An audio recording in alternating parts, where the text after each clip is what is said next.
একটা ডিভোর্স আমাকে খাদ্দামা বানিয়ে দিয়েছে। সবার মতো আমারও একটা সংসার ছিল, ছোট্ট একটা পরিবার ছিল, কিন্তু হঠাৎ একটা ঝড় এসে সব উড়িয়ে নিয়ে চলে গেল আর আমাকে প্রবাসী বানিয়ে দিয়ে গেল। আমার ছোট্ট দুইটা সন্তান ছিল, সেই দুইটা সন্তানকেও আমার কাছ থেকে কেড়ে নিল। যে আমার সংসার কেড়ে নিল, আমার দুইটা সন্তান কেড়ে নিল, সে হয়তো ভাবতে পারে নাই মেয়েরা ঘুরে দাঁড়াতে পারে। আমাকে হয়তো কষ্ট দিতে পেরেছে, কিন্তু আমাকে ভাঙতে পারে নাই। আমি আবারও ঘুরে দাঁড়াইছি। আমি এমন একটা মেয়ে ছিলাম যে মোবাইলে শুধুমাত্র ফোন আসলে সেটা রিসিভ করে কথা বলতে পারতাম, আর সেই আমাকে পরিস্থিতি এমন কিছু শিখিয়েছে। এখন আমি টিকটক করতে পারি, এখন আমি ভিডিও বানাইতে পারি, এখন আমি সবকিছু করতে পারি ফোনে। পরিস্থিতি আমাকে কত কিছু শিখাই দিছে, আর একটা ডিভোর্স আমাকে কোথায় এনে দাঁড় করাইছে। ছোট্ট একটা সংসার, স্বামী সুখের সংসার, দুইটা সন্তান, কত সুখে থাকতাম, কিন্তু ডিভোর্স আমাকে কোথায় এনে দাঁড় করাইছে। প্রবাসে এসে আমাকে খাদ্দামা বানাই দিছে। টাকার কোনো শেষ নাই।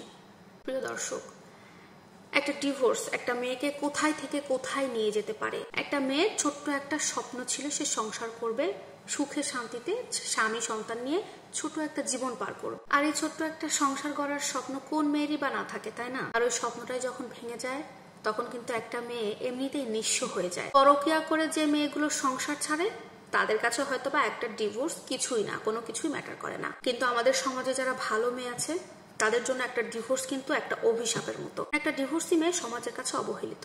আগেই বললাম, যারা পরকীয়ার নেশায় চলে যায় তাদেরও কোনো কিছু গায়ে লাগে না, কিন্তু যে ভালো মেয়েগুলো ডিভোর্সি হচ্ছে, তারা সমাজের চোখে কলঙ্কিত, তারা সমাজে মুখ তুলে দাঁড়াতে পারে না। পর্যন্ত এমনও হয় যে এত অবহেলা নিয়ে সে বেঁচে থাকতে চায় না, বেঁচে থাকাটা অনেক কষ্টের হয়ে দাঁড়ায়। পর্যন্ত কিছু মেয়ে এরকমই বুকে চাপা কষ্ট নিয়ে বিদেশে পাড়ি দেয়।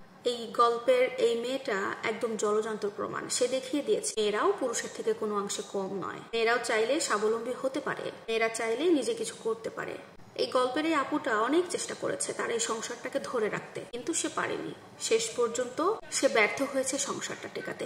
আপুটার দুইটা সন্তানও ছিল, তার সেই দুইটা সন্তানকেও কেড়ে নেওয়া হয়েছে। সন্তানকে ছাড়া বেঁচে থাকা যে কতটা কষ্টের, এটা শুধুমাত্র মা বুঝতে পারে। সত্যি এই আপুটা একটা জলযন্ত্র প্রমাণ। আপনি দেখিয়ে দিয়েছেন মেয়েরাও কোনো অংশে কম নয়। আসলে তো সমাজের দুই শ্রেণীর মানুষ বসবাস করে। একটা শ্রেণীর মানুষ খুবই ভালো থাকে, আরেকটা শ্রেণীর মানুষ কিন্তু পরকীয়ায় নিজেকে ব্যস্ত রাখে। আর এই পরকীয়ার নেশায় যারা ডিভোর্স করে দেয়, তাদের আসলে সমাজের কোনো কিছুই গায়ে লাগে না। কিন্তু প্রেক্ষাপটে দেখা যায় কি, যে মেয়েগুলো ভালো, যারা সংসার করতে চায়, কারণবশত ডিভোর্স হয়ে যায়, এই মেয়েগুলো নিজেদেরকে একেবারে ভেঙে চুরে দুমড়ে ফেলে। তারা কোনোভাবে উপরে উঠতে চায় না। কিন্তু এত কিছুর মাঝেও এই গল্পের আপুটা নিজেকে দাঁড় করিয়েছে, কিন্তু তার মনের যে কষ্ট, বেদনা, যন্ত্রণা, এগুলো কিন্তু সে লুকাতে পারছে না কোনোভাবেই। সবাই দোয়া করে আপুটা যেন নিজেকে স্ট্রং ভাবে তৈরি করতে পারে। ভিডিওটি কেমন লাগলো সবার কাছে অবশ্যই জানাবেন। আল্লাহ হাফেজ।